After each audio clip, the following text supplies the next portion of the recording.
The topic for today's lecture is disturbing nature, and it has come about because I saw the latest research on ants, and so I thought it will be good to have a look at some verses of the Holy Quran. And the one I want to start off with is chapter 4, verse 119. Verses 119 and 120.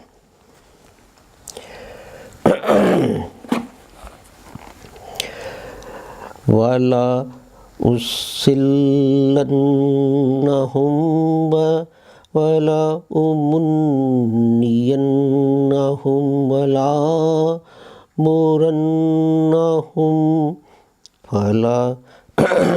فَلَيُبَتِّكُنَّ آذَانَ الْأَنْعَامِ وَلَا آمُرَنَّهُمْ فَلَيُغَيِّرُنَّ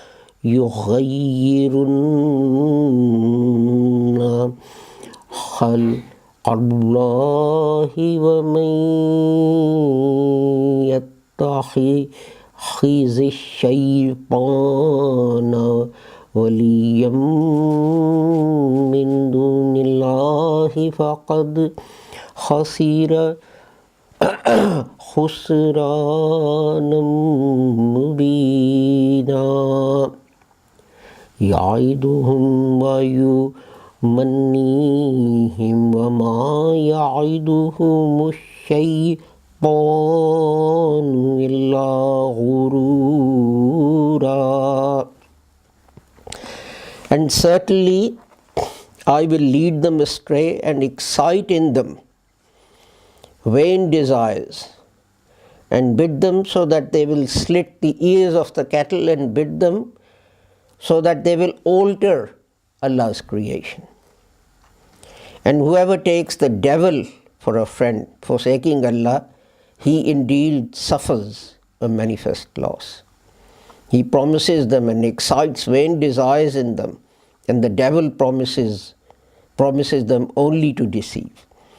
This verse 119 is what the devil, what Satan says, that I will lead them astray. And one way in which I will do that is to excite vain desires them, and by telling them to alter Allah's creation. Next one is chapter 30, verse 30. I will just recite the English. So set thy face for religion, being upright, the nature made by Allah in which He has created men. There is no altering Allah's creation. That is the right religion, but most people know not. And then 31,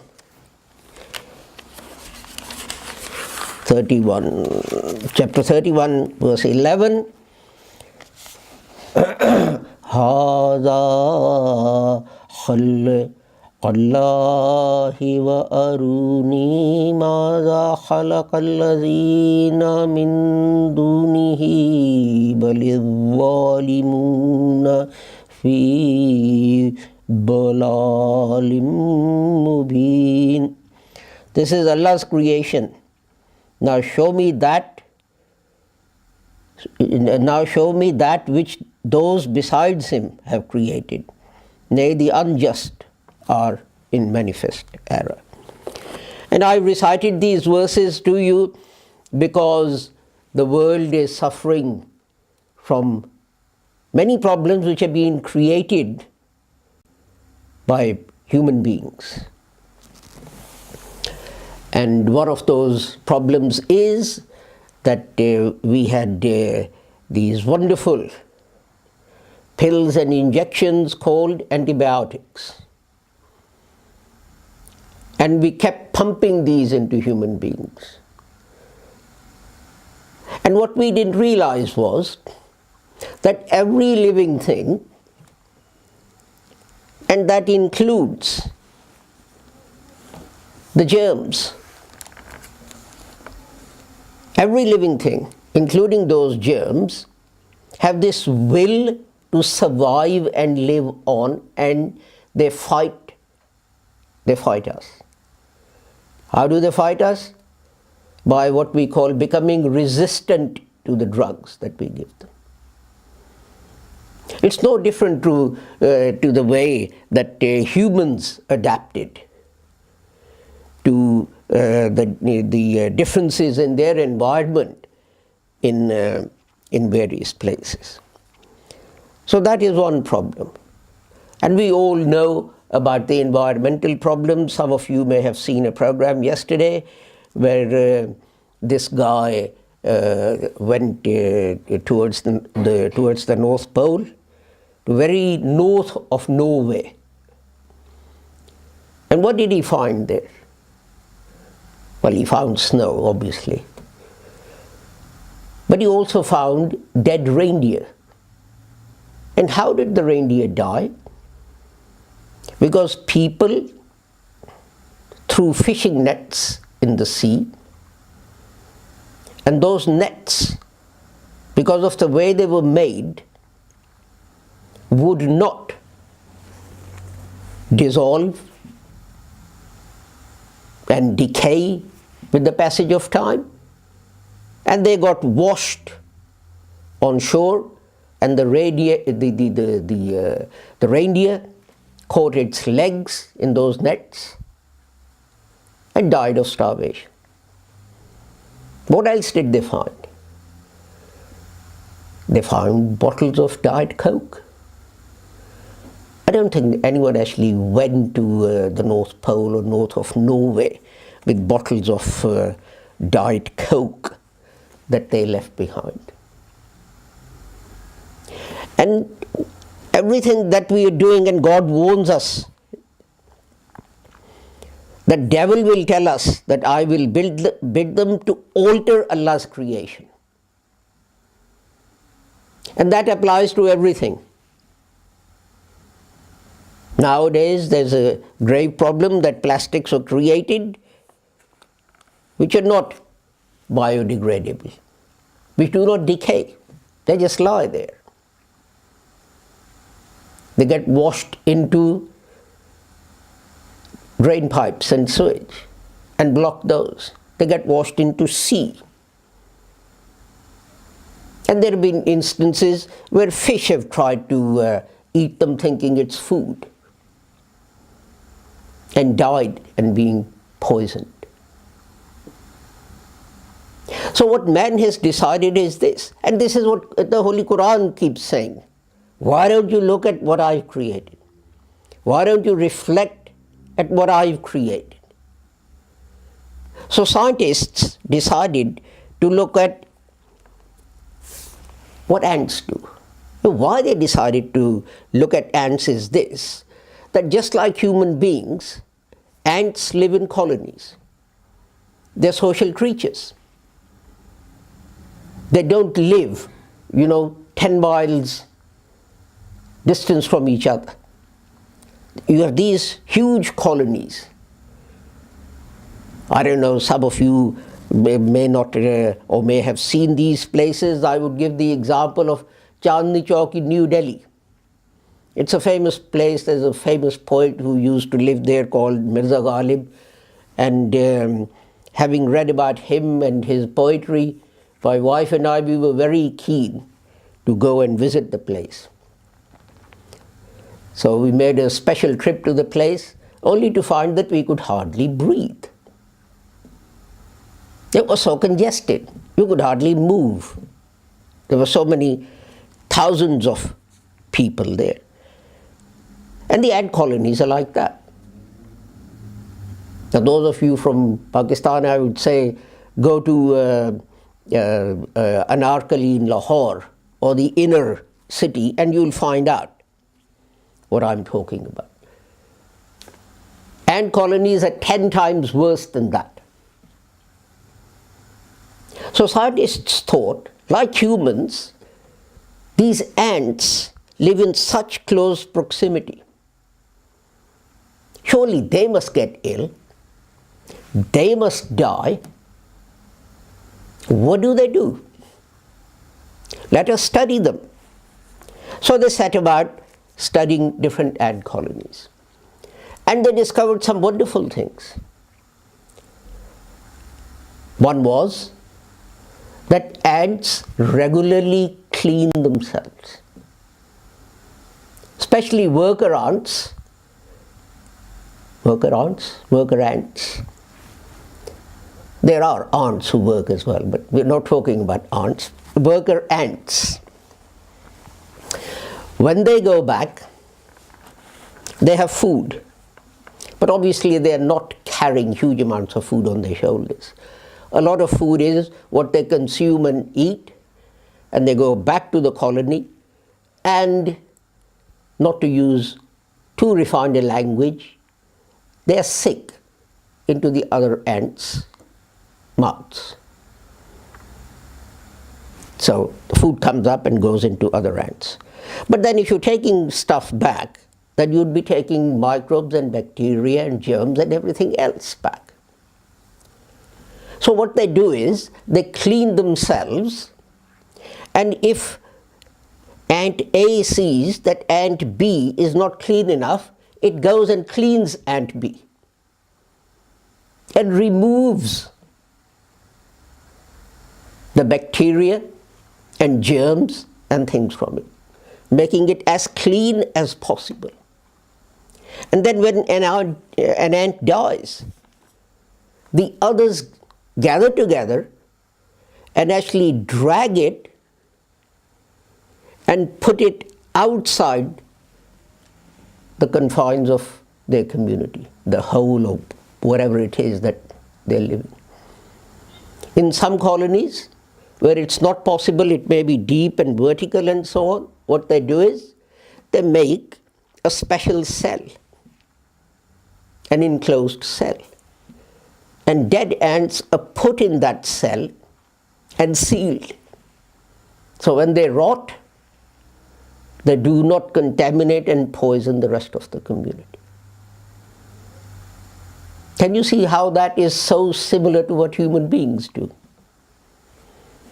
Well, I guess apart from cleaning others, I mean, if you saw someone at Oxford Circus Station going up the stairs and noticed that, they weren't clean, you wouldn't rush up and start licking food from their cheek or something. Well, I suppose you could do, but they may not take it too well.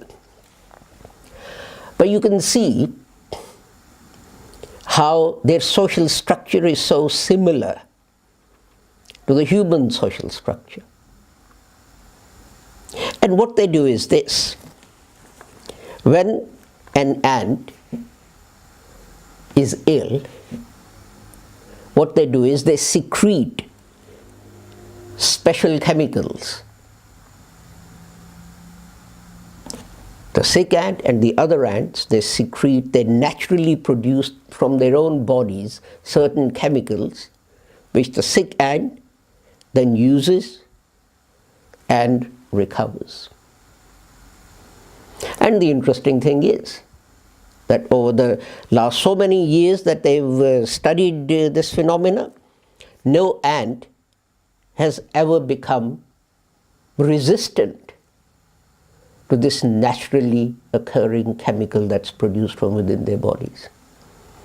So they don't have this problem that this antibiotic is becoming resistant to this thing and we've got to invent something new, because this is what's happened. We invented for example, we started with penicillin and oh, this is wonderful. And this actually happened. There were some Italian mountaineers and they were going up a mountain in Pakistan. It's called K2. It's the second highest mountain in the world, and it's also known as the most deadly mountain in the world. Some of you might have read that I think a French and a Polish mountaineer got stuck up it, and one of them, the Pakistani Air Force, managed to rescue the French one, but the Polish one had to be left behind and died. But anyway, this is many years ago. This team of Italian mountaineers was going up or going to go up K2, and they came across a village where they made their base camp, or just some miles forward from that, and the villagers brought a man, and the man was very ill. He'd cut his foot, and the foot had become infected, and it was really very bad. And the mountaineer who wrote this book that I read, he said, he looked at the foot and he said, well, you know, we have to remove the foot to save him, but we haven't got any facilities, we haven't got the skill. So he said the only thing he had was some penicillin. So he injected the guy. And off they went, they climbed the mountain, and then they came down, and it was about a month or so. And as they were passing that village, he thought, let me see how that man is. Maybe we can take him down and get him treated if he's still alive. Or maybe I can give him another injection or leave some more pills and things for him to take. So he asked for this man, and the man was brought to him. He was happily walking on his own 2 feet. And he said, I looked at his foot, and just one injection had cured that badly infected foot. Why? Because the man had never taken anything else in his life. Because we keep on violating our bodies with this medication, and there is a good reason. There is a good reason. Do you think a company that sets out to cure you of high blood pressure or diabetes will be very profitable? They'll go to you, you'll take the blood pressure medication or diabetes medication for 3 months or 6 months, then your blood pressure will be fine, your diabetes will be fine. Will you take that medication again? No, you won't. But if they decide not to cure your illness, but to manage it by constantly giving you pills and potions and injections and so on, yes, your diabetes will be under control. It's being managed. Your blood pressure will be under control. It's being managed.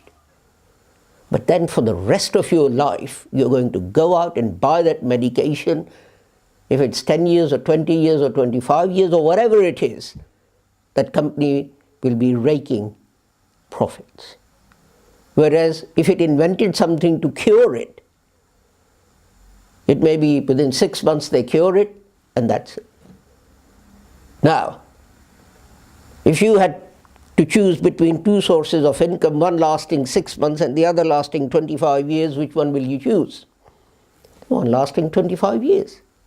And this is what happens.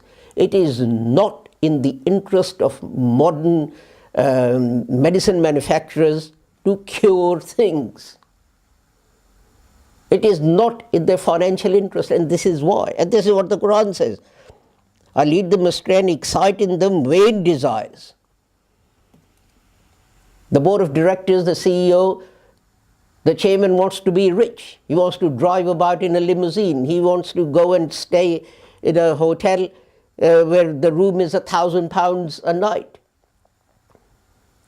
He doesn't have to, like me, sit there on Google searching which is the cheapest room in Istanbul or Washington DC or San Francisco or wherever. Oh, this one's 90, oh, this one's only 87, oh, that's $3 less a night. He says, how much is it? Oh, $1,500 a night. Oh, that's fine. I'm sure it must be worth it. But he wouldn't be able to do that.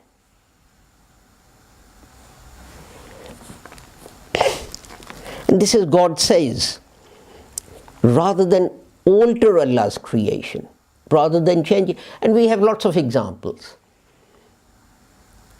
In Egypt, they built the Aswan Dam, huge, massive structure.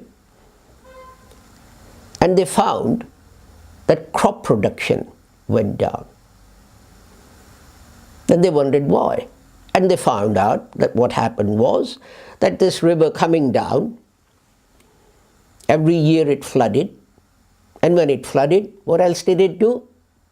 All the nutrients in the soil that it had brought down, it spread them along its banks. When they built the dam, they stopped the flooding, which is a good thing. But then the soil wasn't being fed nutrients. So the crops started going down. So what do? We go out and we buy fertilizer. And we liberally sprinkle that fertilizer on the land. And crops go back. It's wonderful crops. But not all the fertilizer is used up. A lot of it remains in the land, in the soil. It rains, and what happens? The rain takes that fertilizer into the river. So what happens to the fish? They die. You and I use that water to drink. So what happens to us? We get poisoned. This is the result of ignoring God's law, nature's law. And we do that. Why do we do that? Because of our vanity, because of our jealousy with others. You sold 200 million pills, I sold 500 million pills. And so on. So what is the right religion? So set thy face for religion, being upright, the nature made by Allah in which He has created man. So that's one thing. There is no altering Allah's creation. That is the right religion, but most people know not. But this doesn't just apply to human beings. It applies to all of nature. It applies to animals, it applies to plants, it applies to trees, it applies to flowers, it applies to fruits and vegetables. You see, with lots of these things, we don't know what the result is going to be for many years to come. For many, many years to come. And then when we find out, maybe it's too late. It may be something that is out of control. And we know diseases and things get passed from the soil to animals, from animals to human beings. When they had this explosion in Chernobyl, where is Chernobyl?